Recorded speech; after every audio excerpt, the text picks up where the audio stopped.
ఇప్పటివరకు బీఆర్ఎస్ పార్టీకి సంబంధించిన ఓటమికి గల కారణాలు చూసాం. ఇక భవిష్యత్తులో కాంగ్రెస్ పరిస్థితి కూడా ఇదే అంటున్నారు రాజకీయ నిపుణులు. ఎందుకంటారా? అసలు 100 రోజుల టైం పెట్టడమే పెద్ద తప్పు అంటూ వాళ్ళ గుదిబండలా మారిపోయింది కాంగ్రెస్ పార్టీలో. ఇక మరోవైపు 6 గ్యారంటీలు. ఈ 6 గ్యారంటీలు అమలు చేయడానికి అసాధ్యమైన బడ్జెట్ కావాలి. ఈ బడ్జెట్ కావాలంటే చాలా రకాలుగా అప్పులు చేయాల్సి వస్తుంది. నాడు అప్పుల రాష్ట్రం అని చెప్పిన ఇదే కాంగ్రెస్ నేడు ఆ అప్పులను ఏ విధంగా తీసుకొస్తుంది అంటూ ఒక చర్చనీయాంశంగా మారుతుంది. ఈ అప్పులతోని మరొకసారి కాంగ్రెస్ ప్రభుత్వం అప్పుల ప్రభుత్వంగా మూటగట్టుకోవడానికి సిద్ధమైనట్టుగానే కనిపిస్తుంది. 6 గ్యారంటీలు కొర్రీలుగా మారబోతాయంటూ తెలంగాణ యువతంతా అంటుంది. ఎందుకంటే ప్రతిదానికి ఏదో ఒక కొర్రీ పెట్టు, ఇటు రేషన్ కార్డు, 2 వీలర్, లేకపోతే రకరకాలుగా కొర్రీలు పెడుతున్నారు. ఇవి మా కోసం కాదు, కేవలం వాళ్ళ ఓటు బ్యాంకు రాజకీయాల కోసం పెట్టారు అని తెలుసుకోలేకపోయామని ఆవేదన వ్యక్తం చేస్తుంది తెలంగాణ సమాజం. ఇక కేసీఆర్ చేసిన తప్పుల కంటే 2 రెట్లు ఎక్కువగా కాంగ్రెస్ ప్రభుత్వం తప్పులు చేయబోతుందా? ఎస్, అవుననే సమాధానం వినిపిస్తుంది. మీకు ఒక 2-3 ఉదాహరణలు చూద్దాం. మల్లురవికి సంబంధించి తెలంగాణ రాష్ట్ర ప్రభుత్వం నుంచి అక్కడ పూర్తి స్థాయిలో ఢిల్లీ అధికార ప్రతినిధిగా పెట్టారు. ఆ వెంటనే రాజీనామా చేయడం, ఆ తర్వాత సీనియర్ నేతలందరికీ కూడా చిన్న చిన్న కార్పొరేషన్ పదవులు ఇస్తూ వాళ్ళను పక్కకు జరిపే ప్రయత్నం జరగడం. ఇంకోవైపు కాంగ్రెస్ ప్రభుత్వం ఎప్పుడైనా కూడా కాంగ్రెస్ పార్టీ అంటేనే సముద్రం. మరి ఈ సముద్రంలో కొట్లాట తప్పదు అనేది అంతర్గత కుమ్ములాట. ఓ పక్కన రేవంత్ రెడ్డి ముఖ్యమంత్రిత్వాన్ని అనేక మంది కూడా విస్మరించారు, దాన్ని వ్యతిరేకించారు. మరి ఇలాంటి పరిస్థితులలో రేవంత్ ఎదుర్కొంటున్న ఆటుపోటులను మనం ఒకసారి చూద్దాం. డిసెంబర్ 9, 7వ తారీఖు రాష్ట్ర ముఖ్యమంత్రి, 9వ తారీఖు రుణమాఫీ. తాను ఇచ్చిన హామీలలో మొట్టమొదటిసారిగా రేవంత్ రెడ్డి వైఫల్యం.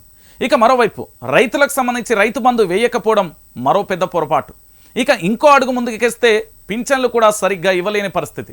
ఇక మరో అడుగు ముందుకేస్తే జీతాలు కూడా సరిగ్గా పడని పరిస్థితి. ఇప్పటికీ ఆశా వర్కర్లు ఏ విధంగా ఉద్యమం చేస్తున్నారో చూస్తున్నారు. సో దానితో పాటుగా కాళేశ్వరం ప్రాజెక్టు మరమ్మతులు చేయకుండా, మేడిగడ్డకు మరమ్మతులు చేయకుండా, అన్నారానికి మరమ్మతులు చేయకుండా నీళ్ళన్నీ వృధాగా పోతున్నాయి అంటూ ఈ మాటలను తెలంగాణ సమాజం ఎక్కడా అంగీకరించదు. ఎందుకంటే గత ప్రభుత్వంలో చెరువులు మత్తళ్ళు దొక్కాయి, మరి ఈ ప్రభుత్వంలో ఎందుకు కావట్లేదు?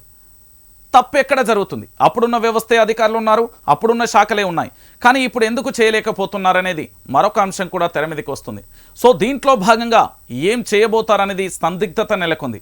మరమ్మతులకు 1000 కోట్లు పెడతారా, 5000 కోట్లు పెడతారా సంబంధం లేదు. తెలంగాణ సమాజానికి నీళ్ళందించి నెర్రలు వారిన పొలాలను పచ్చని పొలాలుగా తీర్చిదిద్దాల్సిన బాధ్యత రాష్ట్ర ప్రభుత్వాన్ని.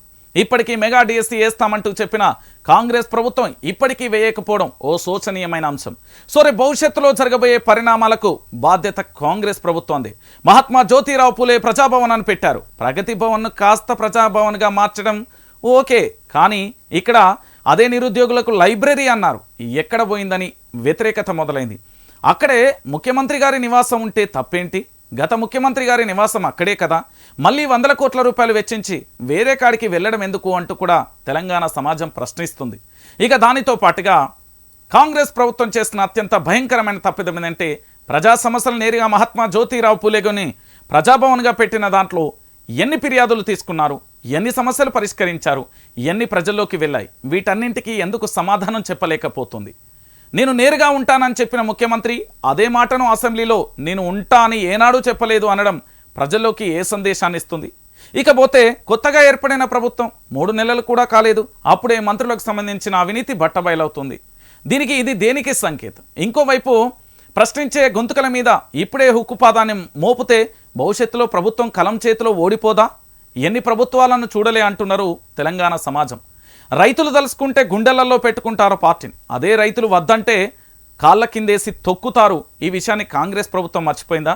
గతంలో గుర్రాలతోని ఏ విధంగా రైతాంగాన్ని తొక్కించింది, కరెంటు ఇబ్బందుల కోతలను కూడా చూస్తాం. ఇప్పుడు అలాంటి పరిస్థితి తెస్తుంది అని చెప్పడంలో డౌట్ ఏమీ లేదు అంటుంది తెలంగాణ సమాజం.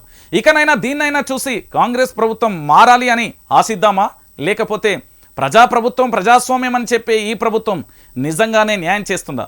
ఇవన్నీ చేయకపోతే కుమ్ములాట తప్పదు, యుద్ధం మొదలవుతుంది అంటుంది తెలంగాణ సమాజం. నిర్ణయించుకోండి 2 పార్టీల నేతలారా, తప్పు ఒప్పు, హీరో విలను జీరో ఎవరో మీరే తెలుసుకోండి.